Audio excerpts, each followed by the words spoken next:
Assalamualaikum warahmatullahi wabarakatuh. Kisah Nabi Sulaiman menduduki tahta kerajaan ayahnya. Sejak masih berusia muda, Sulaiman telah disiapkan oleh Daud untuk menggantikannya untuk menduduki tahta singgasana kerajaan Bani Israel. Kakak Sulaiman yang bernama Abishalom tidak rela dirinya dilangkai oleh adiknya. Ia beranggapan bahwa dialah yang sepatutnya menjadi putra mahkota dan bukan adiknya yang lebih lemah fisiknya dan lebih muda usianya, serta belum banyak mempunyai pengalaman hidup seperti dia.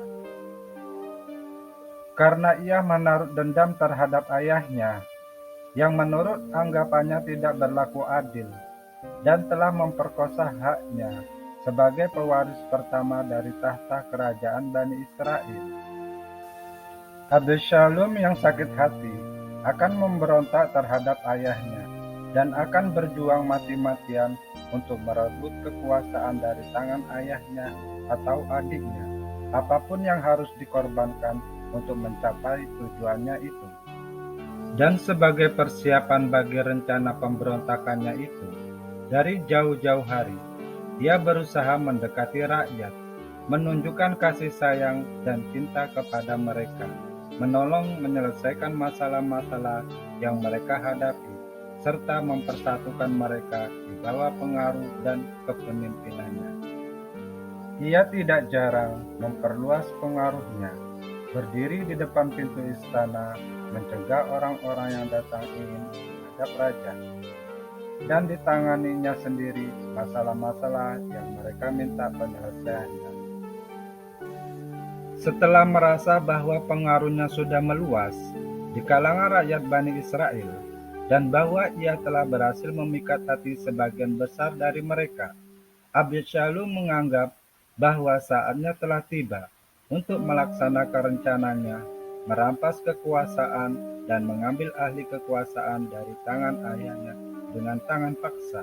Lalu ia menyebarkan mata-matanya ke seluruh pelosok negeri, menghasut rakyat dan memberi tanda kepada penyokong-penyokong rencananya bahwa bila mereka mendengar suara terompet, maka haruslah mereka segera berkumpul, mengerumuninya, kemudian mengumumkan pengangkatannya sebagai Raja Bani Israel, menggantikan ayahnya Nabi Daud. Di pagi hari, dikala Daud duduk di serambi istana, berbincang-bincang dengan para pembesar dan para penasehat pemerintahannya, terdengarlah suara bergemuruh, dan rakyat bersorak-sorai meneriakkan pengangkatan Abishalom sebagai Raja Bani Israel, menggantikan Daud yang dituntut turun dari tahtanya. Keadaan kota menjadi kacau balau, dilanda huru-hara di mana-mana tidak terkendali, dan perkelahian terjadi di mana-mana antara orang yang pro dan yang kontra dengan kekuatan Abishalom. Nabi Daud merasa sedih melihat keributan dan kekacauan yang melanda negerinya akibat perbuatan putranya sendiri. Namun, ia berusaha menguasai emosinya dan menahan diri dari perbuatan dan tindakan yang dapat menambah memperparah keadaan. Ia mengambil keputusan untuk menghindari pertumpahan darah yang tidak diinginkan, lalu keluar meninggalkan istana dan lari bersama pengikutnya menyeberangi sungai Yordan menuju Bukit Zaitun. Begitu Daud keluar meninggalkan kota Yerusalem, masuklah Abishalom diiringi oleh para pengikutnya dan segera menduduki istana kerajaan. Sementara Nabi Daud melakukan istikharah dan munajah kepada Tuhan di atas Bukit Zaitun, memohon taufik dan pertolongannya agar menyelamatkan kerajaannya dan negaranya dari malapetaka dan keruntuhan akibat perbuatan putranya yang durhaka itu. Setelah beristikharah dan bermunajah kepada Allah, akhirnya Daud mengambil keputusan untuk segera mengadakan kontrak akdi terhadap putranya. Dan dikirimlah sepasukan tentara dan para pengikut yang masih setia kepadanya ke Yerusalem untuk merebut kembali istana kerajaan Bani Israel di tangan Absalom. Beliau berpesan kepada komandan pasukannya agar menyerang dan menyerbu istana, agar bertindak bijaksana dan sedapat mungkin menghindari pertumpahan darah dan pembunuhan yang tidak perlu. Peristiwa mengenai Absalom, putranya, ia berpesan agar diselamatkan jiwanya dan ditangkap hidup-hidup.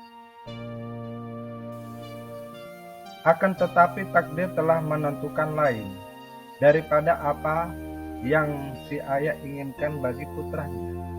Komandan yang berhasil menyerbu istana tidak dapat berbuat lain kecuali membunuh Absalom yang melawan dan enggan menyerahkan diri setelah ia terkurung dan terkepung. Dengan terbunuhnya Absalom, kembalilah Daud menduduki tahtanya, dan kembali ketenangan meliputi kota Yerusalem sebagaimana sedia kala. Dan setelah menduduki tahta kerajaan Bani Israel selama 40 tahun, wafatlah Nabi Daud dalam usia yang lanjut dan dinobatkan sebagai pewaris tahta kerajaan kepada Nabi Sulaiman, sebagaimana telah diwasiatkan oleh ayahnya atau Nabi Daud.